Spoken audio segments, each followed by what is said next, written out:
Good morning, ladies and gentlemen.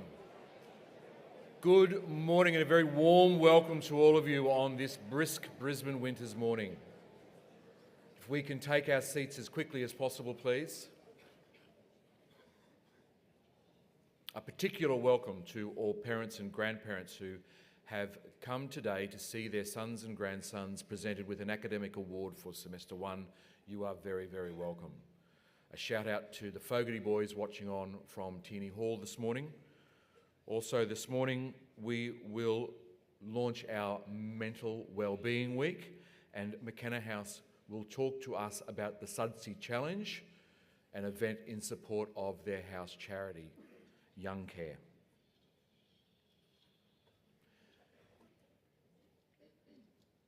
Next week at Nudgee we will celebrate NAIDOC Week. Because NAIDOC Week normally falls during the school holidays, we can't celebrate with the rest of the country. But it is an important moment in the Australian calendar every year to celebrate the culture and the ongoing survival of our Aboriginal and Torres Strait Islander peoples. So we set aside week 4 every week at Nudgee to celebrate NAIDOC. And in the spirit of that, today we acknowledge the Turrbal people of these lands and waterways, the Yagara people from the other side of the Brisbane River, and the Gubbi Gubbi people from the other side of the Pine River. Because these lands and waterways, so fertile and so rich, were central to all three peoples, these areas in this area, the lands in this area have for millennia been a place of celebration and ritual. This land that they call Nudgee and we call Nudgee has been central to the cultural life of the first Australians for thousands and thousands of years. So we acknowledge them, and we acknowledge all Aboriginal and Torres Strait Islander peoples joined with us today as members of our community here at Nudgee. And 2 of those young men will lead us in prayer today, Jaden and Archie.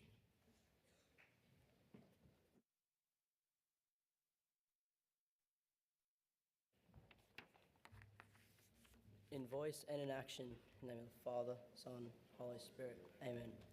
Loving God, we gather in this NAIDOC week to celebrate the rich history, diverse cultures, and enduring spirit of Australia's Aboriginal and Torres Strait Islander peoples. We give thanks for the ancient wisdom and deep connection to this land that the first peoples of Australia have maintained for thousands of years. May we learn from our reverence for creation and commitment to living in harmony with the natural world. We acknowledge the immense contributions that Indigenous people have made in our local area and our neighbouring islands and waterways. All of us and our stories make up this wonderful nation we share, live and learn on. We are blessed to be able to share all of our diverse cultures here at Nudgee. We all are welcome in an inclusive community. Inspire us, Lord, to be open to the unique gifts and perspectives that Aboriginal and Torres Strait Islander peoples bring. May we work together in a spirit of mutual respect to uphold the dignity and rights of all your children. We pray that the light of your love will continue to guide the journey of Australia's First Nations, leading them to a future filled with hope, justice, and the flourishing of our vibrant cultures. Amen. Live Jesus in our hearts forever. Father, Son, Holy Spirit. Amen.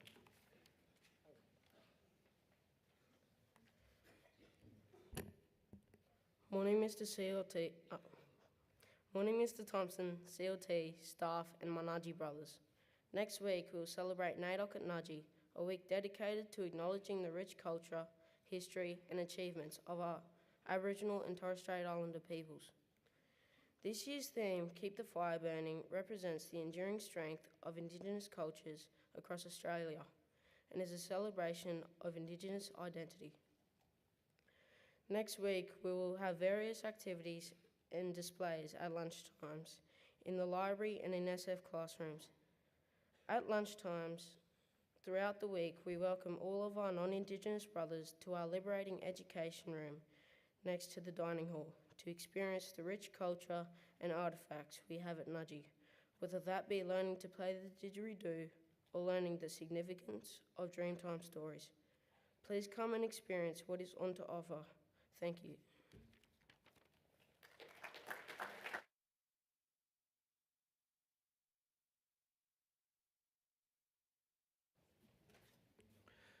Thank you, Jaden and Archie. Gentlemen, those of you who were here on the weekend were witness to something really quite joyful when hundreds of you in the grandstand before the main game stood and sang together, "O Come to the Altar." It was stirring, it was touching, it was joyful. And those of you who have seen a recording of it on our socials or on YouTube would have just got a taste of how thrilling it was. You did very, very well in bridging that gap between singing loudly and singing with your full hearts and voice, and the difference between that and shouting something. You did very well. It was a real example of Nudgee spirit and our faith as a Catholic community.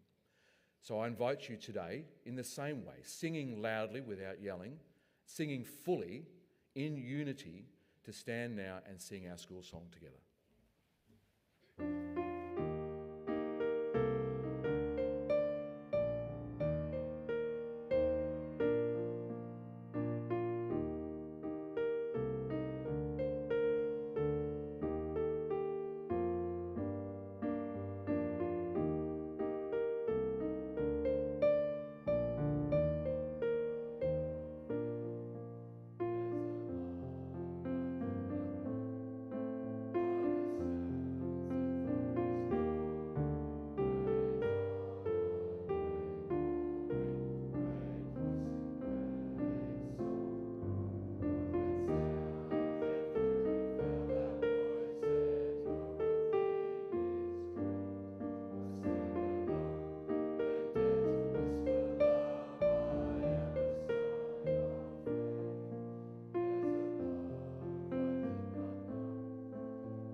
Good morning, staff, parents and students. Imagine, if you will, a thirsty crow during a spell of dry weather, desperately searching for water. Finally, the crow finds a vessel with a little water at the bottom. But there's a problem. The vessel is tall with a narrow neck, and no matter how hard the crow tries, it simply can't reach the water. Faced with what seems like an impossible situation, the crow feels as if it might die of thirst. Then a brilliant idea strikes. The crow picks up small pebbles and drops them into the vessel, one by one. With each pebble, the water level rises a little higher. Eventually, the water reaches a level where the crow can quench its thirst. This fable holds a powerful lesson for us as learners. Just like the crow, we often face challenges that seem insurmountable at first. But when we understand our strengths and adapt our strategies, we can overcome these obstacles. The crow didn't give up when it couldn't reach the water. Instead, it found a way to solve the problem using the resources it had. Similarly, when we know ourselves as learners, we can identify the study strategies that work best for us and adjust them to achieve success. Our academic award recipients today have done exactly that. They have come to know themselves as learners and have adopted and adapted study strategies that led to learning growth. As we celebrate their achievements, let's remember that each of us has the capacity to be like the crow, resourceful, resilient, and adaptable. By recognising our unique strengths and leveraging them, we can overcome any challenge and reach our own academic goals.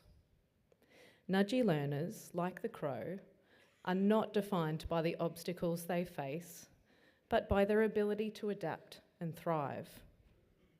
Let this be a reminder that with the right strategies and determination, we can all reach the water at the bottom of the vessel.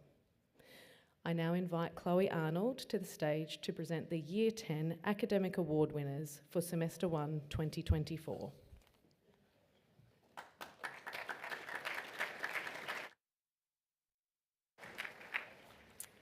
Good morning. It is now my pleasure to commence the presentation of Gold, Silver and Bronze Academic Awards for students in Years 10, 11 and 12. I ask Mr. Thompson and Ms. Booth to the stage to present the awards. Boys' results from Semester 1 2024 are used to determine today's award winners. The Bronze Award recognises students who achieved an A in all subjects but 3. The Silver Award recognises students who achieved an A in all subjects but 2. And lastly, the Gold Award recognises students who achieved an A in all subjects but 1. Please hold your applause until the end of each group presented. In Year 10, the Bronze Award recipients are Nathaniel Ballinger, Matteo Bianchi, who is absent this morning, Michael Donovan, Ruben Freeland, Max Lazzarini, Paddy McDonald, and George Pentecost. Can we please congratulate our first group of Year 10 bronze medalists?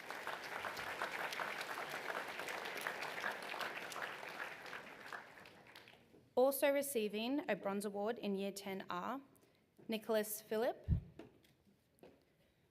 Ronan Rowling, Corey Stroud, Jacob Tucker,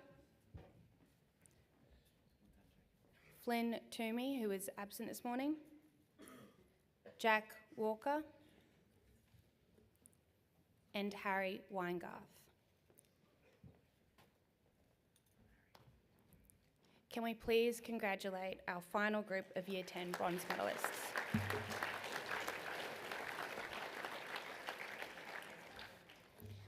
In Year 10, the Silver Award recipients are Lachlan Balderson, Nicholas Barber, Marcus Batka, Hayden Burke, Lachlan Cook, Andre De Clara, Alexander De Groot, who is absent this morning, and Ethan Easton. Can we please congratulate our first group of Year 10 silver medalists?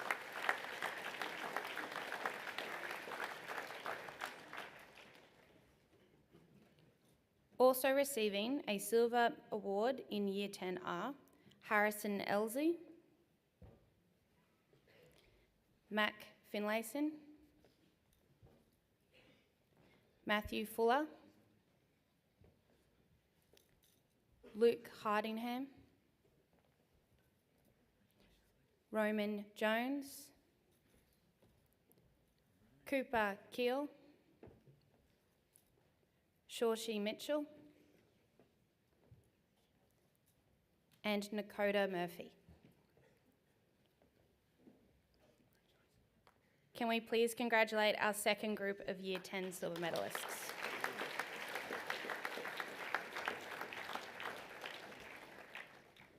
Also receiving a silver award in Year 10 are Eddie Power, Antoine Roberts, Digger Rothorn, Hayden Schuler, Oliver Shaw, who is absent this morning, Arian Sherkedka, and Archie Stay. Can we please congratulate our final group of Year 10 silver medalists?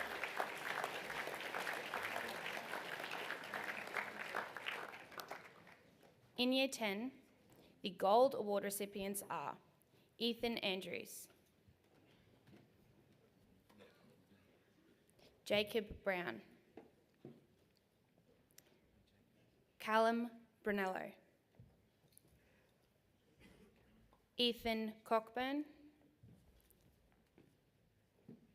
Fabian Cow,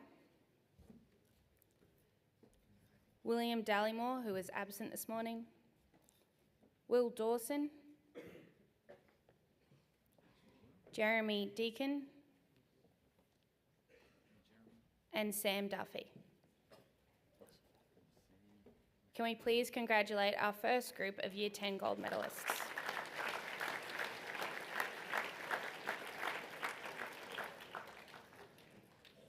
Also receiving a gold award in Year 10 are Andrew Emery, Edward Gary, Jackson Gosney, Spencer Green, Isaac Johannes, Tom Cooley, Angus Kovac, and Caleb Lloyd. Can we please congratulate our second group of Year 10 gold medalists?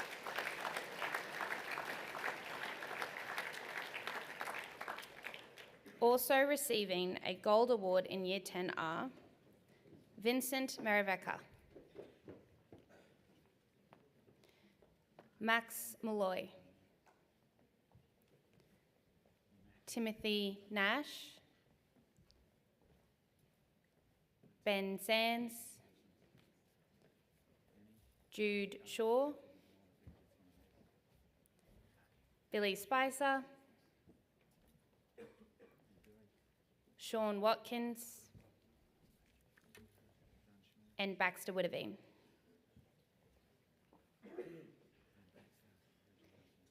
Can we please congratulate our final group of Year 10 gold medalists?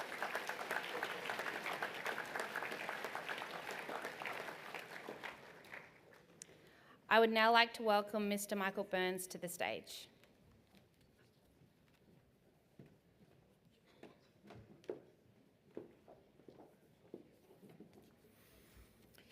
It is my privilege to present the academic awards to students in Year 11. In Year 11, the Bronze Award recipients are Thomas Bayo, Nick Cheney, Mark Hilly, Riley Jensen, Jay Lamb, Leonardo Maragone Hosey, and Benjamin Mason.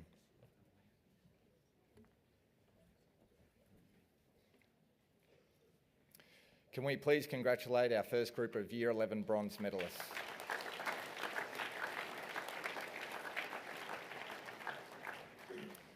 Also receiving a bronze award in Year 11 are Jackson O'Reilly, Ethan Rowan, Gurdit Singh, Jovan Singh, Angus Twist, Michael Williams. Can we please congratulate our final group of Year 11 bronze medalists?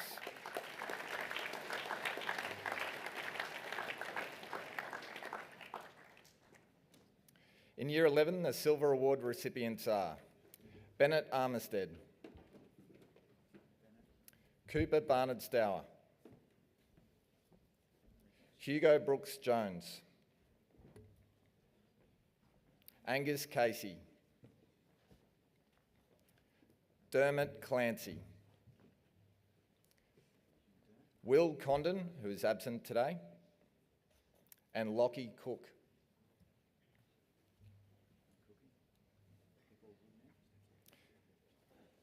Can we please congratulate our first group of Year 11 silver medalists?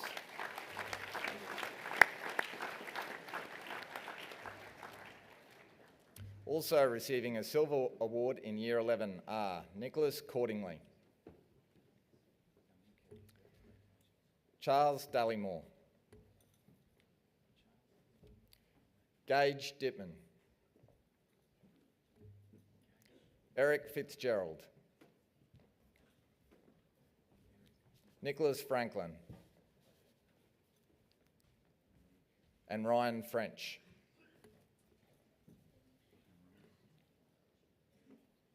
Can we please congratulate our second group of Year 11 silver medalists?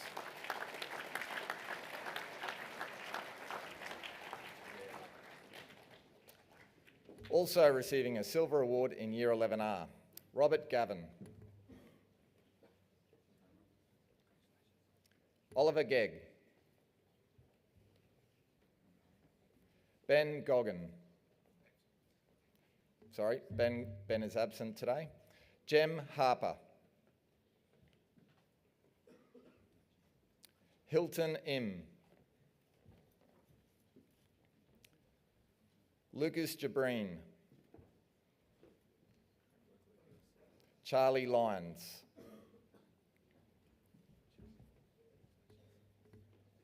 can we please congratulate our third group of Year 11 silver medalists?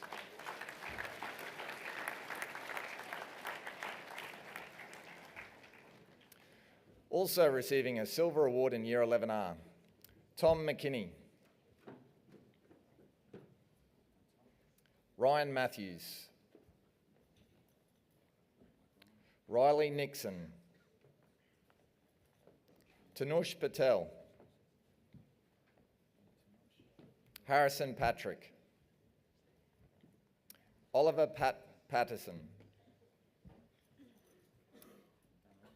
Zach Robertson,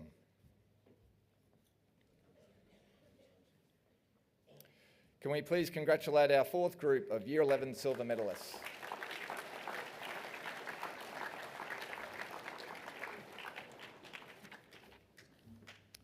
Also receiving a silver award in Year 11 are Cooper Seary, Harry Stoneman, Davis Sturrock, Cha Tongia,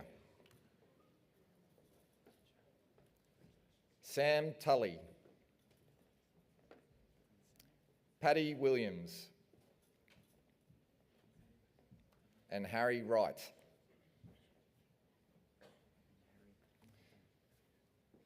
Can we please congratulate our final group of Year 11 silver medalists?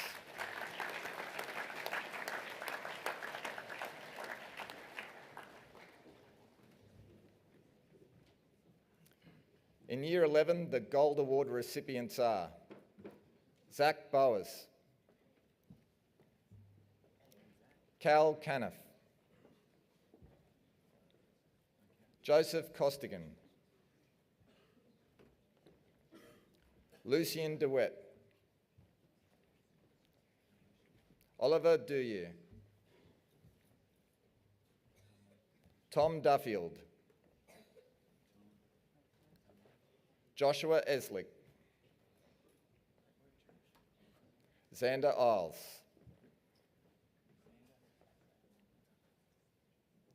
can we please congratulate our first group of Year 11 gold medalists?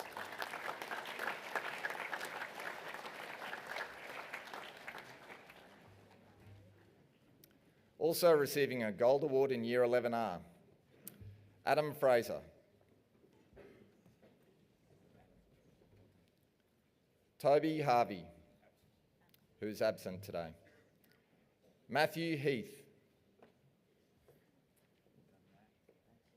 Jaden Iswaria, Diego King Scott, Andrew LaMonica, Sajan Lee,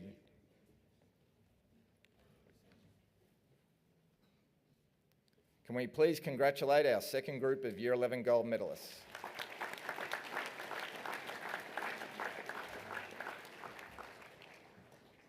Also receiving a gold award in Year 11R, Ollie Lind, who is absent today, Christian Marsiglia, Rowan McNamara, Lachlan Mills, Will Newbecker, Jack Plowman, Henry Potter.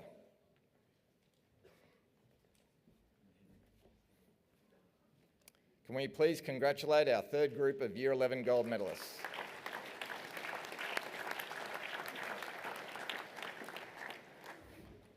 Also receiving a gold award in Year 11R, Levi Slater,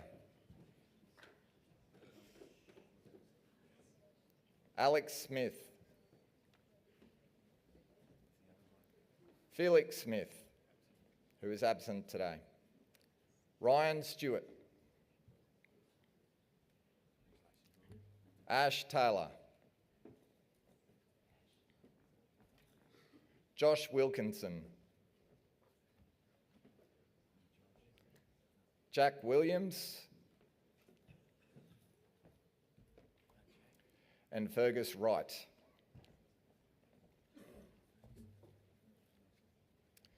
Can we please congratulate our final group of Year 11 gold medalists?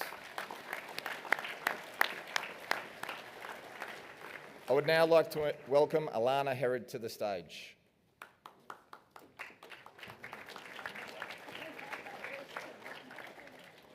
Good morning. It really is my privilege to present the academic awards to students in Year 12. In Year 12, the Bronze Award recipients are James Alexander, Hunter Bean, who is unfortunately absent today, Lachlan Boone, Samuel Brown, Rylan Brownlee, Nicholas Conway, who also is absent today, Daniel Cross,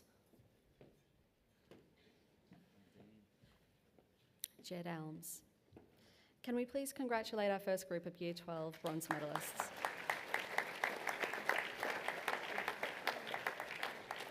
Also receiving a bronze award in Year 12 are Leo Fraser, Tyler Goodall, Mitchell Graham, Alexander Hayward, who is absent today, Jake Hegarty, Will Hick, Luca Howlett.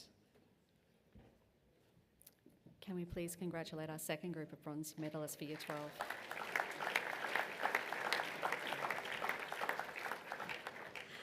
Also receiving a bronze award in Year 12 are Cooper Hunter, Finlay Jones, Lachlan Lawless,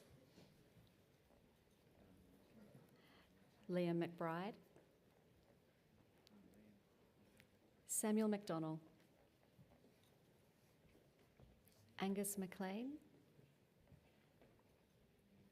and Luca Moore. Can we please congratulate our third group of Year 12 bronze medalists?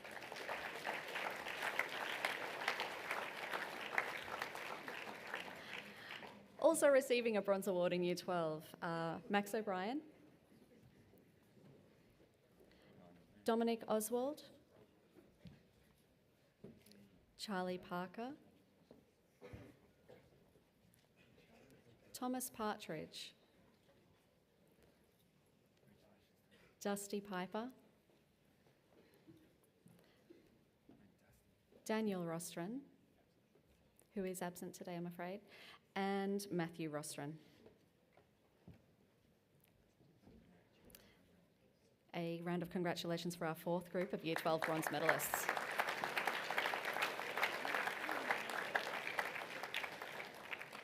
Also receiving a bronze award in Year 12, Jamel Salah, who is absent today, I'm afraid, Amitaj Sidhu, Ollie Spicer, William Stone, Darcy Thorne, Nicholas Vlahogenes, and Harry Waldron. Can we please congratulate our final group of Year 12 bronze medalists?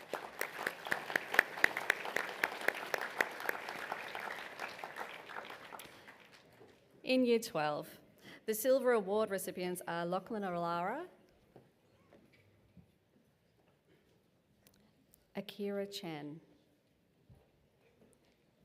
Carmichael D, Thomas Deeren, Benjamin Dixon, Will Enders, Connor Everett, and a round of applause for our first group of Year 12 silver medalists.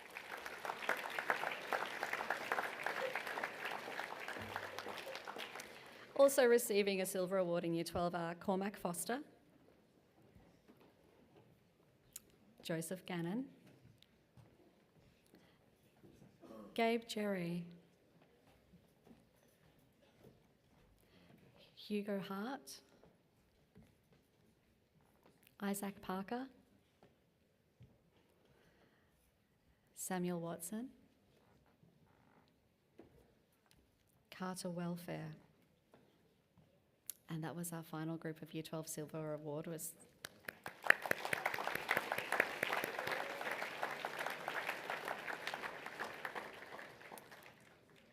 In Year 12, the Gold Award recipients are Liam Asprey, Robert Brandt, Finlay Burrows, Raphael Chase, Ned Curran, Will Curran, Xavier Cachuli, and Dominic Derbyshire Roberts. Can we please congratulate our first group of Year 12 Gold Award medalists?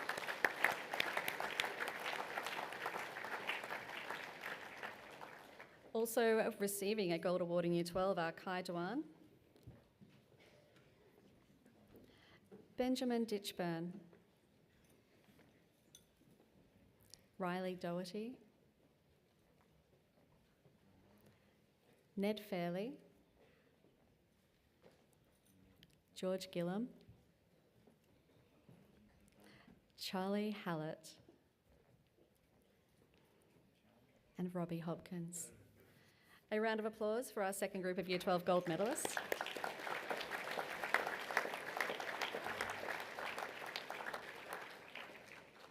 Also receiving a Gold Award in Year 12 are Hunter Ireland, Lachlan James, Sam Cooley, Emerson Klitcher, Ryan Crowe, Michael Malone, and Noah Matthews. Can we please congratulate our third group of Year 12 Gold medalists?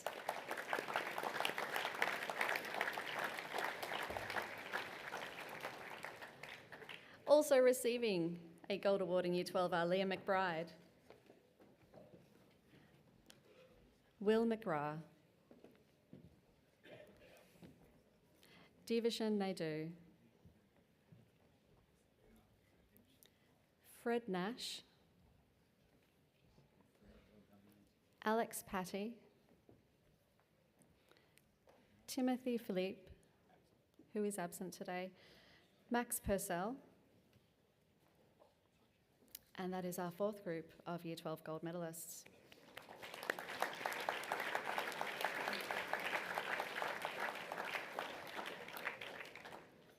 Also receiving a gold award in Year 12, Oscar Rawati.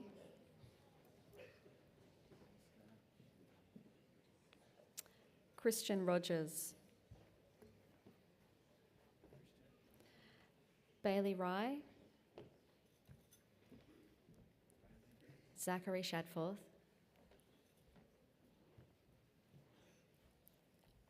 Oscar Shaw, who is absent today, and Avnish Sidhu. Henry Stewart. A round of applause for our fifth group of Year 12 gold medalists.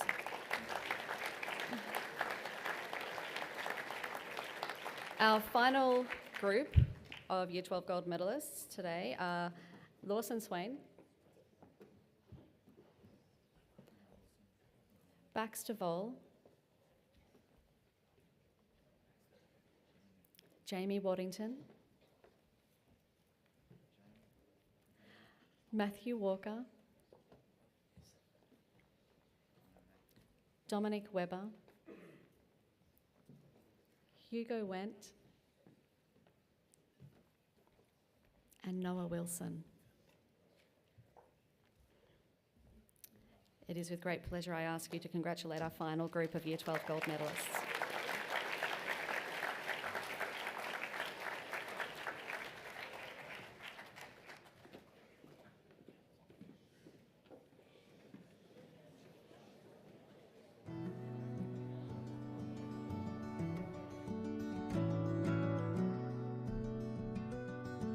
Did you know 1 in 7 adolescents experience mental illness?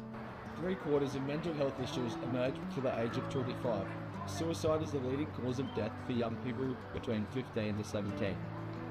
Men are at greatest risk of suicide, but are least likely to seek help.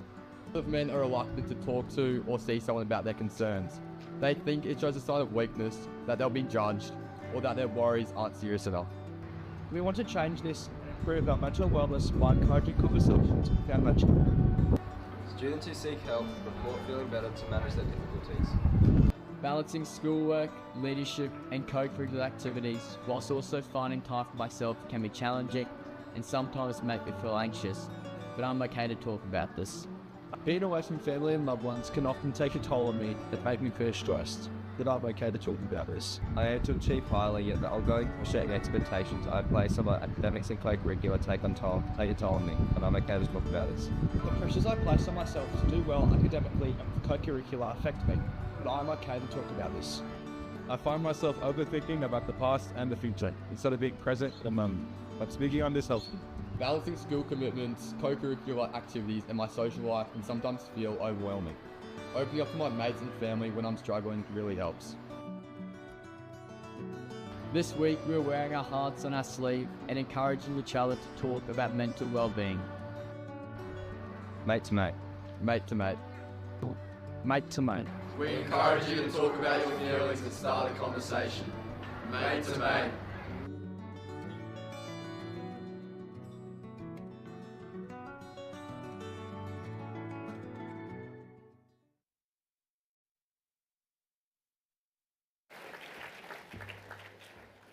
In light of Mental Wellness Week, I'd like to share a story of my own. Before I began my Nudgee journey in 2017, I was fortunate enough to be the neighbour of 2015 Vice Captain Alex Seckham. At a young age, my brother and I admired and idolised Alex as though he was a celebrity. He was our role model to the point where having a conversation with him would be the highlight of our day.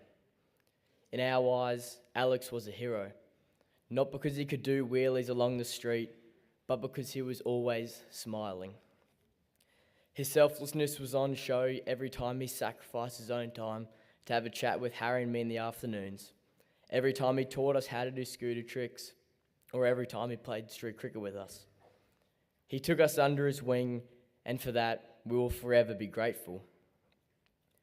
Despite our perception of him as some sort of superstar, little did we know Alex was just like the rest of us.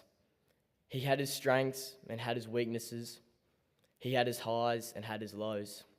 He was just a 17-year-old journeying through life. And in 2020, Alex took his own life. Good morning, Mr. Thompson, members of the CLT, staff, parents, and my Nudgee brothers. We learned a very valuable lesson from Alex. You never truly know how someone is feeling. Behind his constant smile was a young man who was suffering. A young man forced to fight a battle that nobody should ever have to face.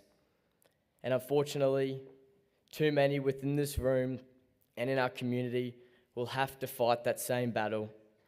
And worse, too many will have to fight that battle alone. The stigmas perpetuated in this very room cause far too many young men to feel weak because of their struggles, to feel ashamed to share their feelings. If you are guilty of constantly putting others down, of relentlessly targeting an individual, of labeling others as weak because of their mental illnesses, then you are a part of the problem, and it stops today. End the silence, start the conversation. To be vulnerable is to be many things. To be vulnerable is to be honest and transparent about your feelings. To be vulnerable is to show your true self, knowing that you open yourself up to the judgment of others. To be vulnerable is terrifying, but it is the most courageous thing a man can do. In Australia, men are 3 times more likely to take their own lives, yet are still less likely to speak up. Why? Because we live in a world where to be a man means to guard our feelings behind an unbreakable barrier. We are taught as men that being vulnerable is soft and speaking up is weak. We constantly hear from a young age that real men don't cry. We are told to suck it up and be a man, to simply toughen up. When will we learn, both as a school and as a society, that it isn't weak to speak? When will we learn that the strongest thing a man can do is admit they are struggling? When will we learn that silence is a killer because enough is enough? Stop waiting for a mate to become a statistic to start raising awareness. Stop telling people you are fine and suffering alone. End the silence, start the conversation. This week, we break the stigma and encourage genuine conversations with our mates. Just like Alex, you never truly know what is going on behind a mate's smile. A quick chat can save a life. So end the silence and start the conversation. Thank you.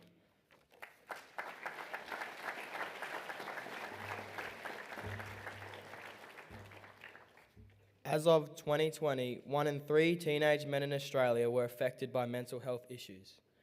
That's 1 in every 3 of us. As young men growing into adults, it is a custom to push these feelings away, not believe in them or reject them. In order to truly embrace mental health, we must accept it. It's not weak to speak. We must remember that mental health is a shared responsibility for all of us to take on board. It is about fostering a world of opportunity to thrive emotionally and physiologically. We must create an environment that encourages seeking support from peers, teachers, and families. Remember, in 1 in 3 of your Nudgee brothers, the boys you play sport with, the boys you spend time with, live with, muck around with, the boys that make up a majority of your life could be in need, a need for support. Thank you.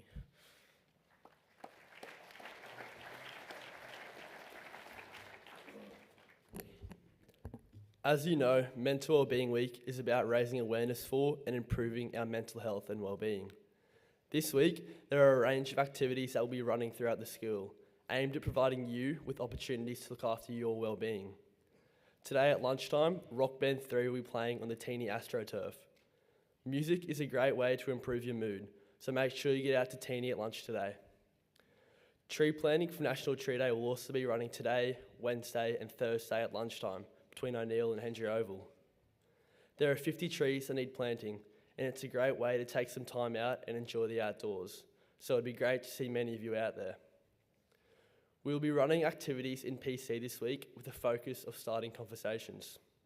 On Wednesday, we will be participating in an affirmations activity, and on Thursday, there will be a checking in activity. So we really encourage all boys to get involved. On Friday morning, there will be house-based wellbeing activities being run during SF for all year levels, which is always a lot of fun. I want to give a shout out to the boys in the year 8 to 10 wellbeing leadership group. Thank you for your efforts to organise these activities and raising awareness for an important issue. Don't forget that Bear Cave will be on again this week, Wednesday morning at 7:30 in TO1. As it's Wellbeing Week, it would be great to see some new faces, so bring a friend and come say hi. And lastly, watch out for a special performance on Wilkes Oval at lunchtime on Friday. Thank you, and please enjoy a video.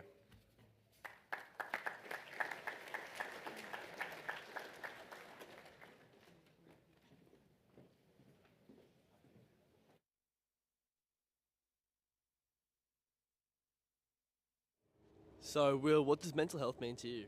Mental health means a lot to me because it's behind everything we do and everything we do every day. It's our attitude, it's our mood, and we need to be looking out for our mates' mental health to make sure they're okay. So, Hunter, why is mental health important to you?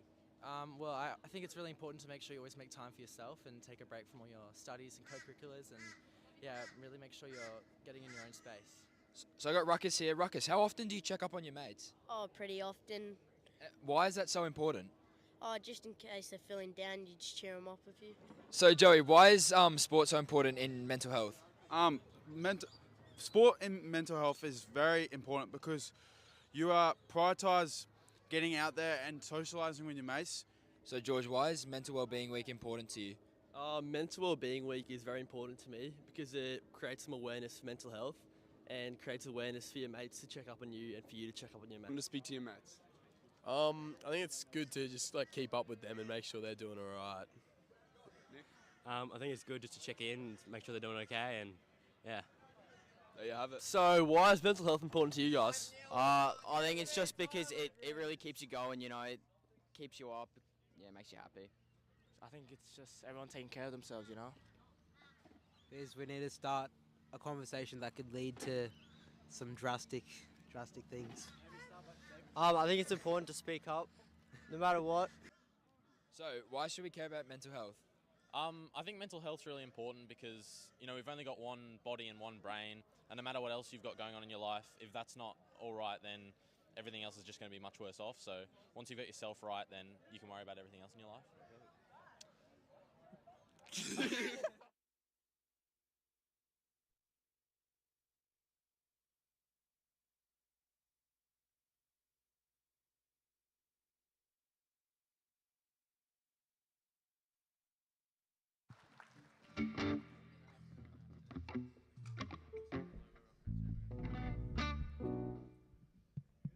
Hello everyone, we are Rockman 2 and today we're going to be playing Kryptonite by Three Doors Down. Hope you enjoy.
Well, I took a walk around the world to ease my troubled mind.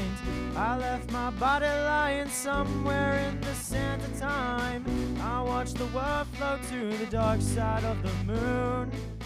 I feel there's nothing I can do.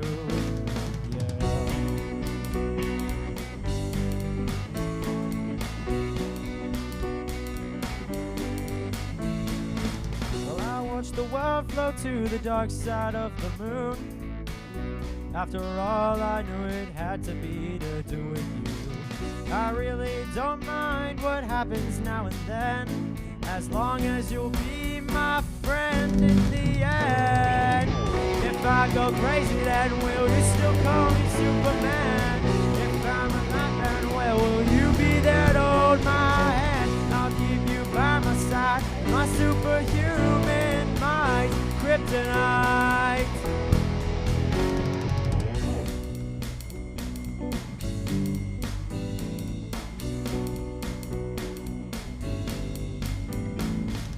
You call me strong, you call me weak, but still your secrets I will keep. Took me for granted all those times I never let you down. You stumbled in and bumped your head. If not for me, you would be dead. I picked you up and put you back on solid ground. If I go crazy, then will you still call me Superman? If I'm alive, then well, will you be there to hold my hand? I'll keep you by my side, my superhuman might, kryptonite.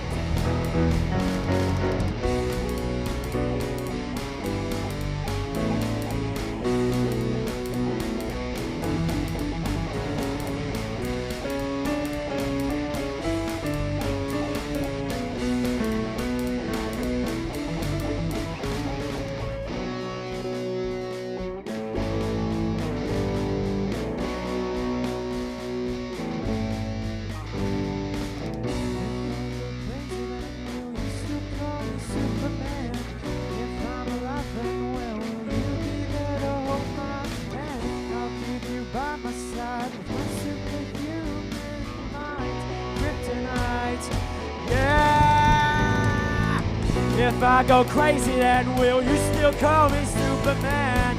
If I'm alive, then well, will you be there to hold my hand? I'll keep you by my side, my superhuman might, kryptonite.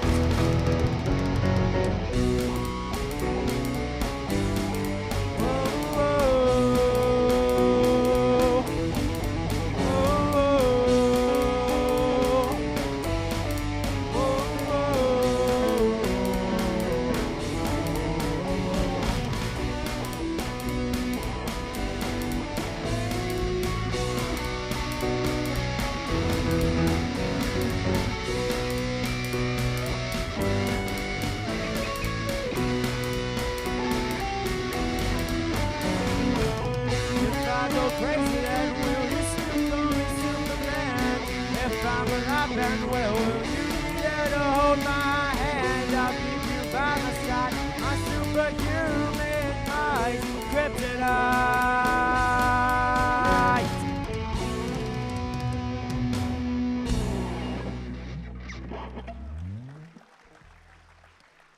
Thank you, everyone.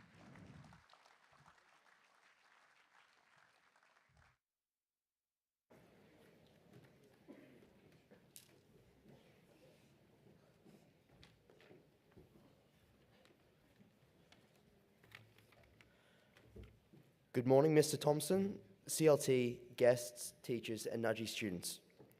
Over the holidays, I had the pleasure of joining 16 other Nudgee boys, along with Mr. Mara, Miss Yamaguchi, and Mr. Ochinsky, on the Japan study tour. After a long flight, we were stunned by the amazing sights that greeted us.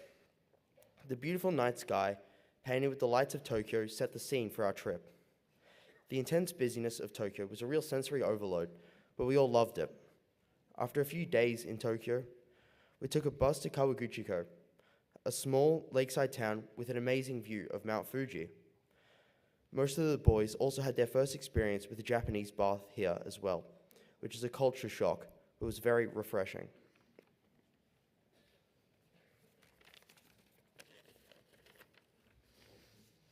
After watching the beautiful views of Mount Fuji, we took a lightning-fast bullet train to the old capital of Japan, Kyoto. From seeing a slice of the past in Nijō Castle to the mischievous monkeys, Kyoto was a defining experience. Hiroshima was next on our list, and we were told the truly tragic stories that happened by our tour guides from Yasuda Women's University. Finally, the trip was rounded off with us enjoying a wondrous time at Universal Studios Osaka. This trip was a jaw-dropping experience, and we hope you enjoy a short video of our highlights. Thank you.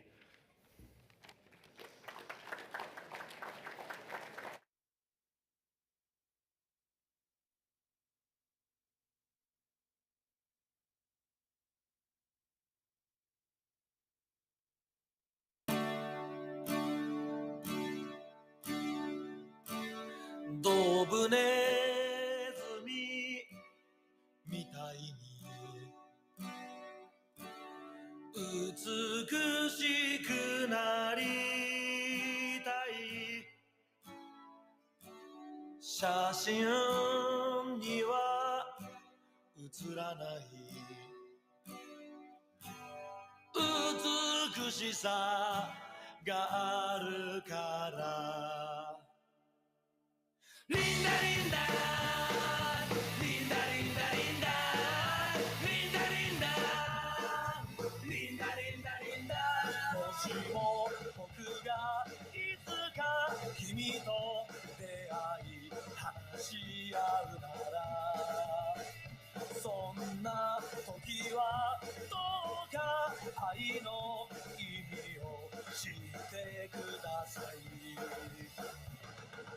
ンダリンダリンダリンダリンダリンダリンダリンダリンダリンダ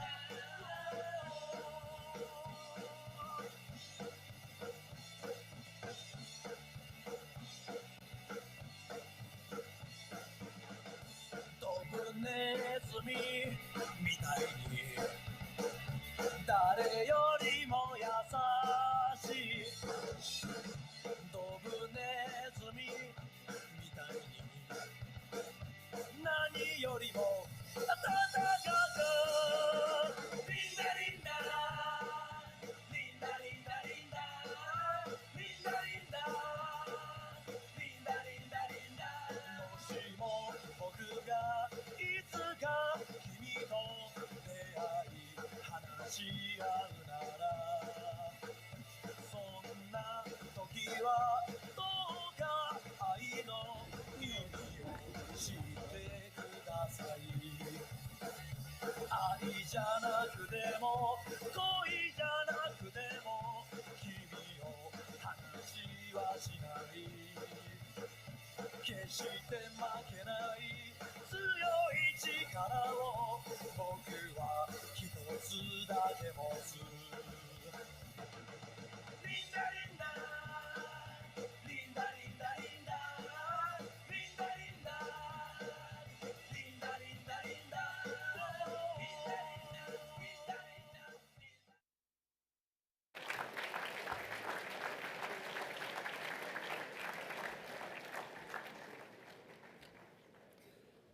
Good morning, Mr. Thompson, CLT staff, guests, and of course, Nudgee men.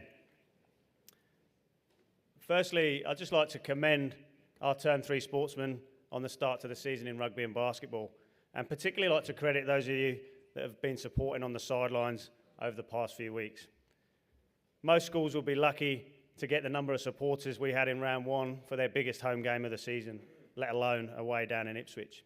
And of course, we followed that up strongly with a huge vocal crowd on Saturday against TSS. We're going to come back to support on Saturdays in a few weeks' time. It won't surprise many of you that I watched a fair bit of the European Football Championship over the holidays, in which case, of course, sadly Spain beat England to win their fourth championship. And a couple of things stood out to me from that competition. Mr. Carmen, if I could have that first slide, please. Hopefully a picture shortly of a bench, and indeed some Nudgee boys sitting on a bench. So today I want to talk briefly about substitutes. So to flip back to the European Championships, Cole Palmer had more goal involvements than any other player in the Premier League last year. 22 goals, 11 assists from a midfielder in a pretty average Chelsea team. For England in the European Championship, he started every single game sitting on the bench. In the semi-final, he created the winning goal 9 minutes after coming on, and in the final, just 3 minutes after coming on, he scored the equaliser. Despite probably being the best player in the best league last season, he started every single game on the bench. and in every single game, he came on and impacted it. Ivan Toney, last 16 game, came on with 1 minute to go in normal time. 2 minutes later, assisted the winning goal. In the quarter-final, he came on with 10 minutes to go, scored a winning penalty in a famous no-look penalty. In the semi-final and final, he was back on the bench.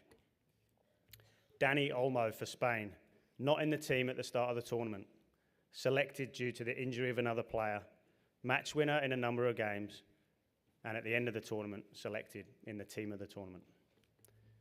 Ollie Watkins, 5 games into the tournament, had played a total of just 20 minutes, and the player picked to play in front of him, by most people's opinion, had played poorly throughout the tournament. He didn't complain, he didn't sulk, he didn't say anything to the media or teammates or coaches. He came on in the semi-final with 9 minutes to go, and 8 minutes later scored the winning goal to send England to the final. In Euro 2024, nearly a quarter of the goals scored were scored by substitutes. I'm taking a big risk talking about this one, but it was a substitute fielder back in 2005 that ran out the Australian captain in the Ashes to give England their first series win for nearly 20 years. In 2015, Robert Lewandowski came on as a substitute for Bayern Munich with the side losing 1-0 and then scored 5 goals in 9 minutes. Last year in rugby union, Dion Foray made his South Africa debut as a 35-year-old in the back row. A few weeks later, just 5 minutes into the World Cup final against New Zealand, the starting hooker got injured and Foray came on, out of position and not part of the plan. They produced some huge plays to help the Springboks to a narrow win and a 4th World Cup. Closer to home, on Saturday we had 3 of our first 5 basketballers fouled out in the second half against Premiership holders TSS, unable to come back on the court. And during the week, we lost a series of first 15 players to injuries, illness, and then even in the game, the hits kept coming, and our bench got fuller and fuller with players who couldn't come back on. Ethan Grimshaw, Adam Lathan, Nick Conway, Charlie O'Connell. Ben Dodonna and Max Rowan started for the first 15 on the weekend. Both at some stage during their Nudgee journey have featured for the B team. Both were ready to make their mark when called upon. With the disappointment for some boys when injured or ill, on the flip side, there's the opportunity for the boys waiting patiently for their chance. What an opportunity to step up and be counted. So whether you call them substitutes, replacements, finishers, game changers, impactors, there are hundreds of examples of those that didn't start the game having a massive influence on how the game finished and ultimately the result. If you're on the bench, you've probably got 2 choices. Complain, maybe criticise those picked ahead of you, but just know this, that's not going to change anyone's mind, let alone the coaches. In fact, it might just reaffirm that decision. Or be an outstanding teammate, support, and make sure the starting players are ready and make sure they feel your support. And of course, as with some of those examples, be ready to make a massive impact when your chance does come. Aaron Ramsdale is England's second choice goalkeeper. He trained and prepared as hard as and warmed up Jordan Pickford, the first choice keeper, but he didn't play a minute of football at that tournament. When asked about it by the media, he said, "Out of a population of 60 million people, I'm away with my country at a major tournament, living out all of their dreams. Jordan Pickford is living out all our dreams and doing an unbelievable job, and I'm behind him all the way." So here's some tips if you are on the bench. Be the first at training. Be the last to leave. Stay late, practice more, do the extras. Listen to the feedback on how you can get better. And imagine, visualise, and prepare to come on and be the hero, because it happens way more than you think. And when you're sitting on Old Boys Hill in 10, 20, 50 years' time, you want the talk to be back in that game, back in that Premiership game, when the team needed you, you were ready and you made a difference. And if you want to be in the starting lineup, as Miss Chin talked about last week in telling Eddie's story, ensure that your actions every day match your ambitions. This week, the Paris Olympics starts.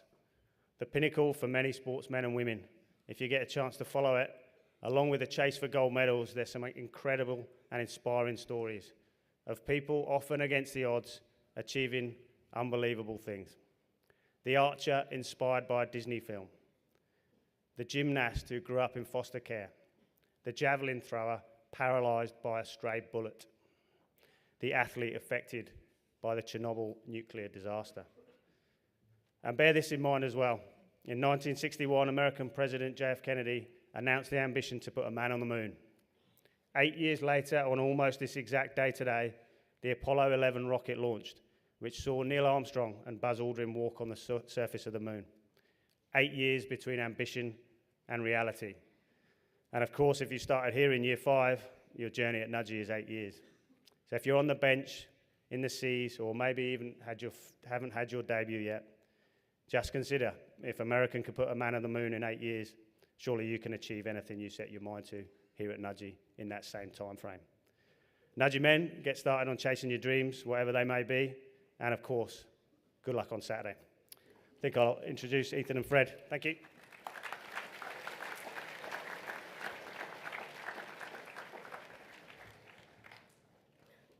Good morning, Mr. Thompson, parents, teachers, special guests, and my fellow Nudgee brothers. This year, McKenna House is supporting our house charity, Orange Sky, in the Study Challenge. This outstanding establishment was created by 2 terrace old boys who used to participate in the Eddie's Van, which is Terrace's version of Big Brekkie. They have built an organisation that distributes vans with washing machines and portable showers all around Australia, so that people experiencing homelessness can have access to basic services.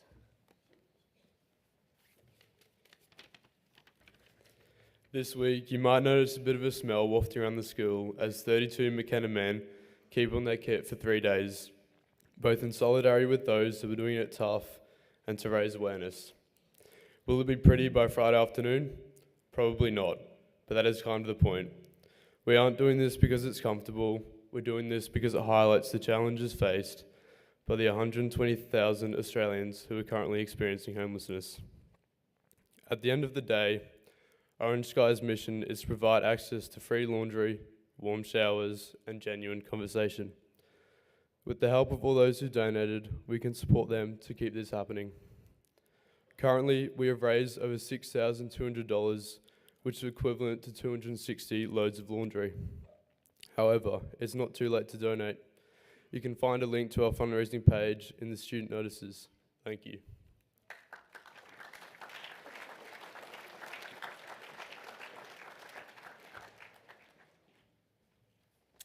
Good morning, gentlemen. Very warm welcome to our guests who remain with us, my fellow colleagues, gentlemen who are up in Tierney from Fogarty House, and also any of the gents who are out in the foyer from Riley House.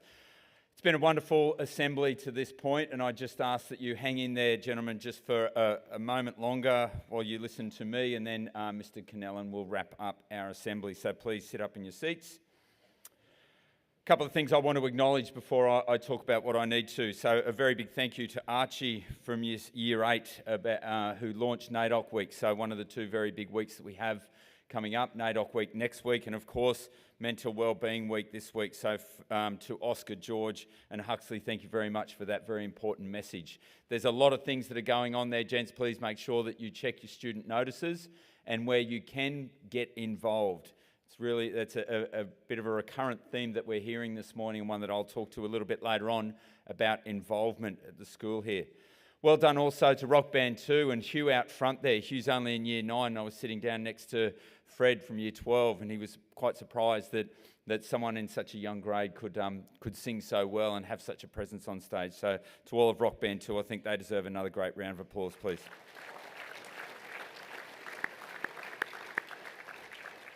I've got a new song that I've got to hunt down on Spotify and put on one of my playlists. So it was great.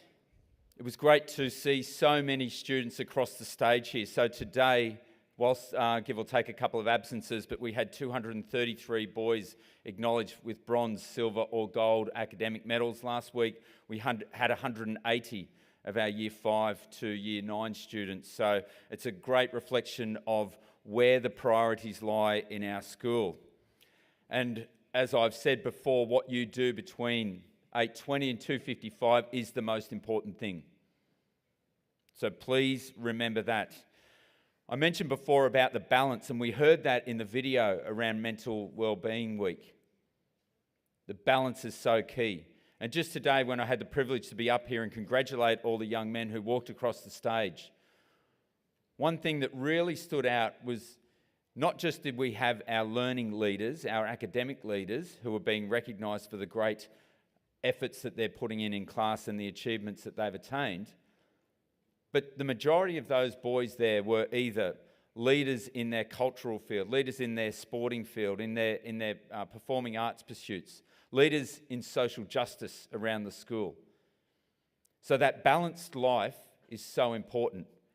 And I say it over and over, the opportunities that you have here to ensure that you've got a good balance are around you all the time. You just need to seek them out.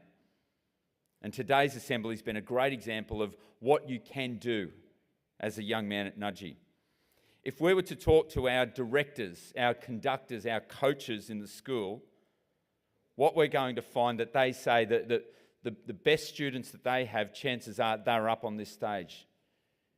Because all of those type of people, so our best musicians, our best actors, our best sports people, they're the ones who learn the best as well.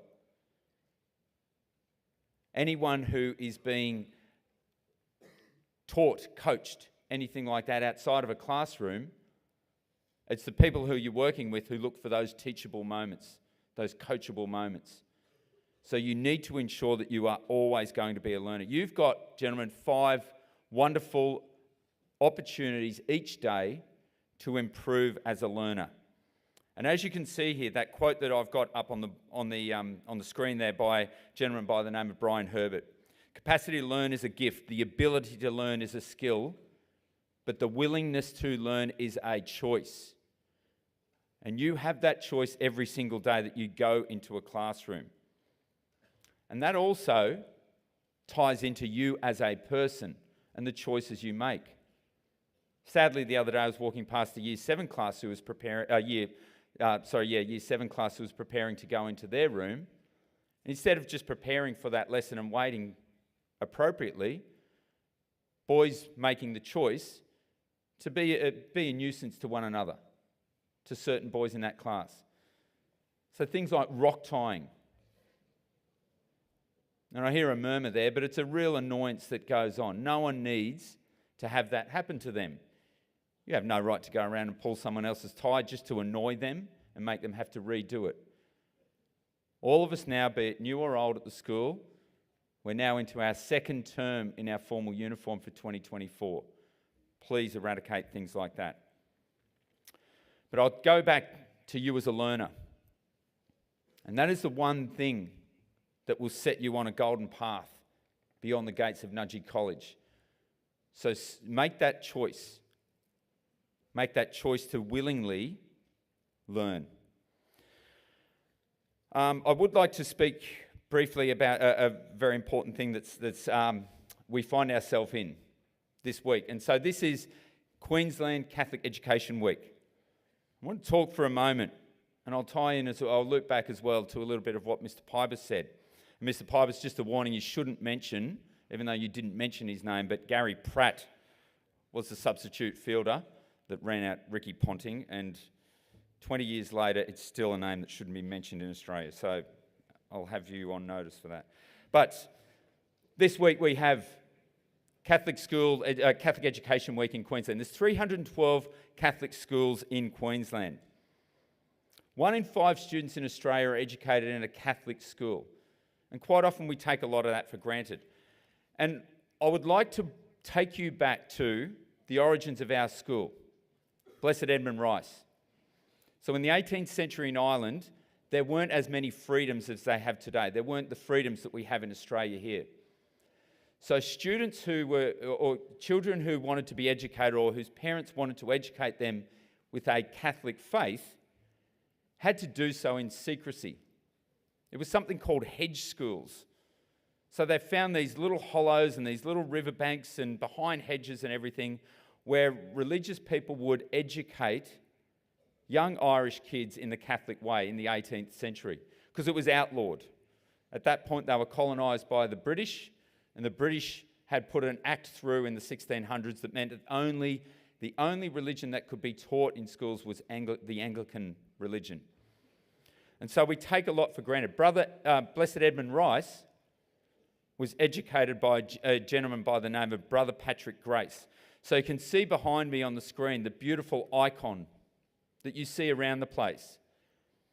And I've zoomed in on purpose to that little image on your right, which shows Blessed Edmund as a young boy, crouched down behind a hedge. And that's how he received his religious formation as a young man. And when I come into Nudgee every day, sometimes I think about what Blessed Edmund, that young Edmund Rice, or Teddy Rice as he was known, would have thought of a place like Nudgee College, where we have such a massive footprint and we are outwardly proud about our Catholic faith. Understanding, of course, that many of you come from different faith backgrounds and many of you are on different faith journeys. But one thing we aim with all of you is to be that sign of faith. Mr. Mara at the start spoke about Saturday, and also Mr. Pybers spoke about it. And honestly, gents, to those who were there, it was one of my proudest moments of being involved in an educational institution. Seeing nearly 1,000 boys singing such a moving hymn in front of such a huge audience. Collectively, there was around 3,000 to 4,000 people, I guess, who were there on Saturday. And so you should be very proud of that. That was an example of being a sign of faith. And I'll share with you an email. And this email came to me, was sent to me this morning from our 2003 Vice Captain of Nudgee College, who now works in an Edmund Rice school, in a flexi school up in Noosa. And his name's Ryan Baines, and it reads, "Dear Scott, we stood in awe of that performance of Come to the Altar this Saturday. I'd never witnessed that in all my years at Nudgee. And for my guests, Deborah and William, Old Boy 1998, who were visiting from South Africa, they were singularly impressed by the respectful and joyful manner in which the boys in the grandstand engaged. It was such an authentic fusion of faith and camaraderie that we've come to know as Nudgee spirit. To the band and the lead vocalists, utterly brilliant. Captivated by the grandstand I was sitting in from the very first notes. The many old boys, old and young, who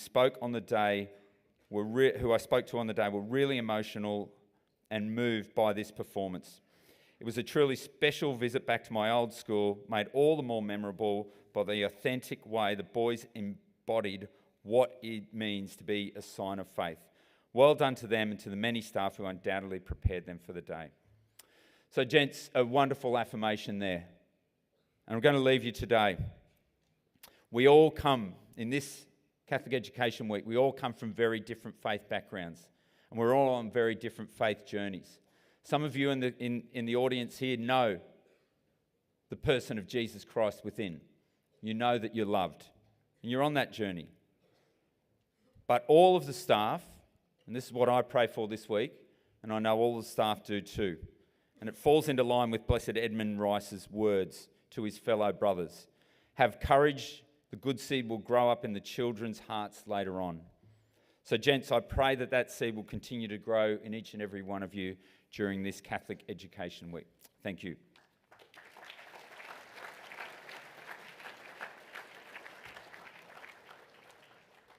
Thank you, Mr. Thompson. Morning, everyone.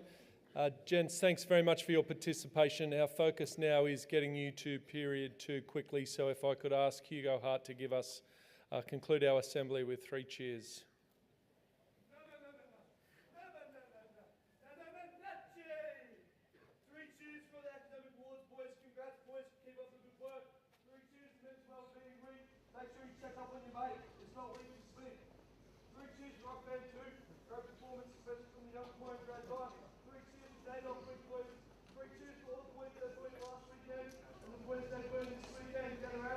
See you all at church. Just make it small now, eh? Ego, we. Well done, thanks Hugo. Gents, 2 quick announcements. If you are an academic award winner, please wait till last. And also Year 5, please wait till last. There'll be instructions for you before you leave. Could I ask, and thank our parents for being here, and ask you to leave first. If you are in McKenna House, please head off straight to period 2, gents. If you are in Barrett House, out the back door, thank you, men.